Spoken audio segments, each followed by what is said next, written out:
Back my YouTube channel. पिछला video में मैंने एडजेक्टिव और नाउन के बारे में बताया था। इस बार की क्लास है हेल्पिंग वर्ब प्लस इन्फिनेटिव के बारे में बताएंगे। ठीक है, तो हेल्पिंग वर्ब और इन्फिनेटिव क्या होती है ना। यहाँ पर दो तरह का हेल्पिंग वर्ब है, एक इज एम आर और दूसरा वाज वेयर। ठीक है, तो is am are was were plus infinitive का यूज़ कहाँ पर करते हैं। जैसे वह आने वाली है, सीता जाने वाली है। ठीक है, वे लोग आने वाले थे, हम लोग जाने वाले थे। ठीक है, तो कहने के मतलब कोई योजना बन रहा है, कोई प्लान बन रहा है, तो वहाँ पर helping verb is am are was were plus infinitive का यूज़ करेंगे। ठीक है, तो आज क्रिया प्लस ने वाला है, ने वाला है, ने वाली है,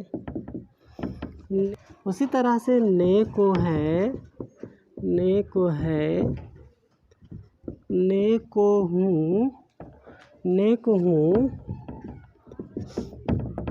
ने को है या हो। ठीक है, तो कहने का मतलब है क्रिया क्या होता है। पहले क्रिया आप समझिए, जैसे ये पढ़ना, ये ना हुआ। ठीक है, तो ये पढ़ना हुआ ना, तो ये ना की जगह पर हम लोग इतना सारा रूल्स लिखे ना की जगह पर। ठीक है, ना की जगह पर ये हो गया कि ने वाला है, ना को ने वाला है लिख दिए, ने वाली है, ने वाले हैं या हो, ने को है, ने को हूँ, ने को हैं या हो। तो जब ना को हटाते हैं और उसके जगह पर जो यूज करते हैं, ठीक है, उससे नया स्ट्रक्चर तैयार होता है। ठीक है, तो ने वाला है, ने वाली है, ने वाले हैं, ने को है, ने को हूँ, ने को हैं या हो में हम is am are plus infinitive का यूज करेंगे। ठीक है, is am are plus infinitive का यूज करेंगे, है ना। जैसे पढ़ने वाला है, पढ़ने वाला है। ठीक है, पढ़ने को है या हो। ठीक है, तो ये स्ट्रक्चर हुआ, है ना। ठीक है, इसमें उसी तरह से अगर लिखेंगे लिखने वाला है, लिखने वाली है, लिखने वाले हैं हो। ठीक है, लिखने को है, लिखने को हूँ, लिखने को हैं हो। अलग अलग हम वर्ब का यूज़ कर सकते हैं। ठीक है, तो ये पूरे में क्या होगा, is am are plus infinitive का यूज करेंगे। ठीक है, उसी तरह से क्रिया प्लस ने वाला है की जगह पर था लिखेंगे, ने वाला था, ने को थे। ठीक है, तब इसमें कैसे लिखेंगे, जैसे पढ़ने वाला था, पढ़ने वाला था, पढ़ने वाली थी। ठीक है, तो यहाँ से लेकर के यहाँ तक का पूरे का इंग्लिश क्या होता है, is am are plus infinitive होता है। अब यहाँ से लेकर के पूरे यहाँ तक का इंग्लिश क्या होगा, वाज वेयर प्लस इन्फिनेटिव का यूज़ करेंगे। ठीक है, तो ये स्ट्रक्चर है is am are was were plus infinitive का। ठीक है, अब इसका हम स्ट्रक्चर बता रहे हैं, ये आपका आइडेंटिफिकेशन हुआ, ये आइडेंटिफिकेशन है is am are was were का, है ना। Is am are was were plus infinitive का ये आइडेंटिफिकेशन हो गया इतना सारा। ठीक है, अब इसका हम स्ट्रक्चर बताने वाले हैं, वाज वेयर प्लस इन्फिनेटिव का अब हम स्ट्रक्चर बताने वाले हैं। तो इसका स्ट्रक्चर क्या होता है, सेंटेंस में कैसे बनता है। ठीक है, तो affirmative sentence subject plus helping verb. तो हेल्पिंग वर्ब यहाँ पर क्या है, इज एम आर वाज या वर। ठीक है, वाज या वर प्लस टू प्लस V1, है ना। उसी तरह से जब नेगेटिव में इसको हम यूज़ करेंगे तो नेगेटिव में क्या होता है कि हेल्पिंग वर्ब के बाद नोट का यूज़ करते हैं। हेल्पिंग वर्ब के बाद नोट लगाते हैं। तो यहाँ जैसे यहाँ पास देखिए सब्जेक्ट को सेम लिखेंगे, है ना। हेल्पिंग वर्ब के बाद क्या होता है, नोट और प्लस नोट, ठीक है। तो हेल्पिंग वर्ब के बाद नोट का यूज़ करते हैं। Is, am, are, was, were, ये वर्ब है, हेल्पिंग वर्ब है ना, उसके बाद नोट का यूज़ करेंगे। नोट के बाद होगा 2 + V1, ठीक है। उसी तरह से जब किसी भी सेंटेंस को इंट्रोगेटिव करते हैं तो इंट्रोगेटिव में क्या होता है कि हेल्पिंग वर्ब को फर्स्ट में लिखते हैं और हेल्पिंग वर्ब के बाद सब्जेक्ट हो जाता है ना। तो हेल्पिंग वर्ब ये है ना, ठीक है। तो सबसे पहले हो जाएगा हेल्पिंग वर्ब, है ना, ठीक है। उसके बाद हो जाएगा सब्जेक्ट, ठीक है। सब्जेक्ट कभी कभी नोट का भी यूज़ करते हैं, इसलिए यहाँ पर नोट लिख दे रहे हैं। Note plus 2 + V1 plus question mark, ठीक है, प्लस क्वेश्चन मार्क।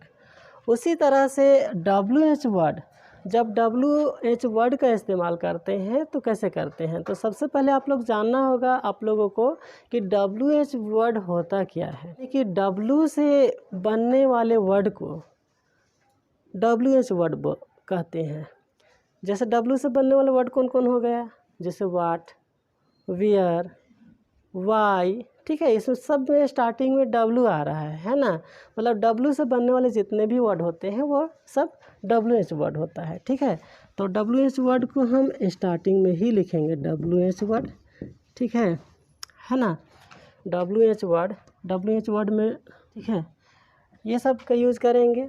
उसके बाद हेल्पिंग वर्ब लिखेंगे, ठीक है। मतलब हेल्पिंग वर्ब या तो फिर इंट्रोगेटिव सेंटेंस का जो भी रूल्स है उसको लिख, ठीक है। तो ये WH वर्ड हुआ। अब हम सेंटेंस बनाएंगे, जैसे वह जाने वाला है, ठीक है। तो जब हम ट्रांसलेट करते हैं तो सबसे पहले जो फर्स्ट में रहता है उसकी इंग्लिश लिखना पड़ता है ना। यानी कि इसमें फर्स्ट में क्या है, वह, तो वह का इंग्लिश क्या होता है, ही, ठीक है। उसके बाद वर्ब लिखेंगे, तो वर्ब कहाँ पर है, पहले लास्ट वाला वर्ब हेल्पिंग वर्ब लिखेंगे, उसके बाद मेन वर्ब लिखते हैं ना। तो लास्ट में क्या है आपका क्या हो गया, हेल्पिंग वर्ब इज, ठीक है कि इंग्लिश क्या होता है, हिज। और बाकी जो बच जाता है उसका इंग्लिश को हम लास्ट में लिखते हैं। मतलब सबसे पहले सब्जेक्ट लिखते हैं, उसके बाद अगर हेल्पिंग वर्ब है तो उसका इंग्लिश लिखेंगे हेल्पिंग वर्ब, और बाकी जो बच गया उसके बाद उसको लास्ट में लिखते हैं, है ना। तो ये सब्जेक्ट हो गया ही, और इसका है जो है वह हेल्पिंग वर्ब है इज, और बाकी जो बच गया उसका इंग्लिश लास्ट में लिखेंगे। जाने वाला की इंग्लिश होगा टू गो, ठीक है। तो ही इज़ टू गो, वह जाने वाला, ही इज़ टू गो। अब लिखेंगे वह नहीं जाने वाला है, तो इसका इंग्लिश क्या होगा, ही। पहले तो सब्जेक्ट लिखेंगे, तो आपका सब्जेक्ट हो गया ही, ठीक है। उसके बाद वर्ब लिखते हैं, तो वर्ब यहाँ पास क्या है आपका, है, तो है कि इंग्लिश हुआ इज, ठीक है। नहीं जाने वाला ये नेगेटिव सेंटेंस हो गया, अगर नहीं आता है तो वह नेगेटिव सेंटेंस होता है, ठीक है।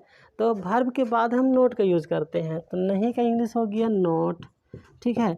अब जाने वाला का इंग्लिश होगा, पहले ने का इंग्लिश लिखते हैं, उसके बाद फिर जाना का इंग्लिश लिखेंगे गो, ठीक है। तो he is not to go, वह नहीं जाने वाला है। अब यहाँ पास ये क्वेश्चन कर रहा है क्या वह जाने वाला है, ठीक है। अगर स्टार्टिंग में क्या आ गया तो जो हेल्पिंग वर्ब होता है उसका इंग्लिश हम लिख देते हैं, है सहायक क्रिया है, इसका इंग्लिश लिखेंगे तो हेल्पिंग वर्ब हुआ, तो है कि इंग्लिश इज हुआ, ठीक है। उसी तरह से वह का इंग्लिश क्या होगा, ही, है ना। जाने वाला, तो पहले ने का इंग्लिश होगा टू, फिर जाना की इंग्लिश हो गया गो। इज ही टू गो, क्या वह जाने वाला है, लास्ट में क्वेश्चन मार्क लगाएंगे, ठीक है।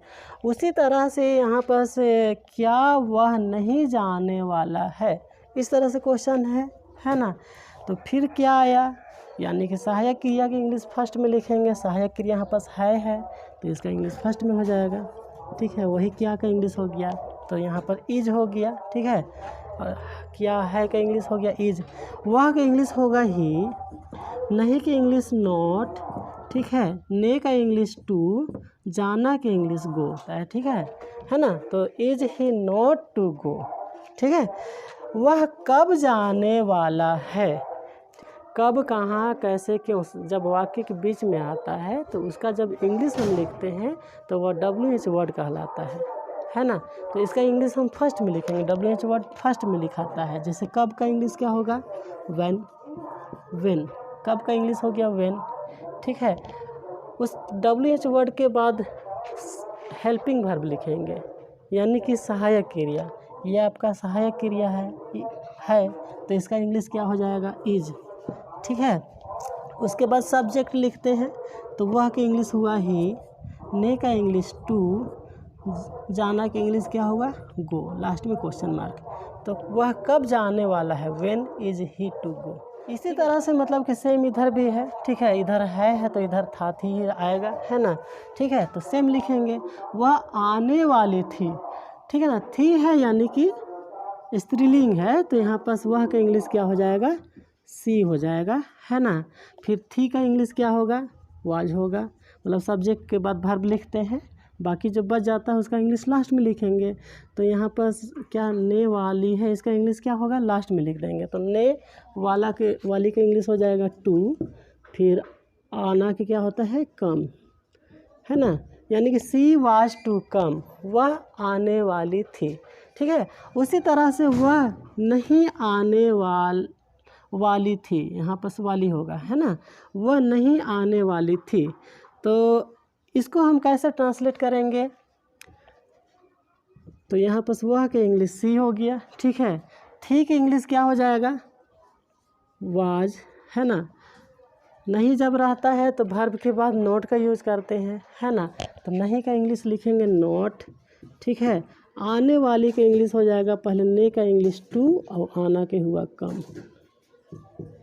आने वाली थी, तो अगर क्या आता है फर्स्ट में, है ना, तो पहले सहायक क्रिया के इंग्लिश लिखते हैं, ठीक है। तो यहाँ सहायक क्रिया क्या है, थी है ना। तो थी और क्या का इंग्लिश सेम हो जाएगा, तो इसका इंग्लिश होगा, थी का होता है वाज, है ना, तो वाज लिखेंगे। वह का इंग्लिश क्या होगा, यहाँ पास सी हो जाएगा वह का इंग्लिश, ठीक है। ने वाली का इंग्लिश क्या होगा, टू, आना का इंग्लिश कम, ठीक है।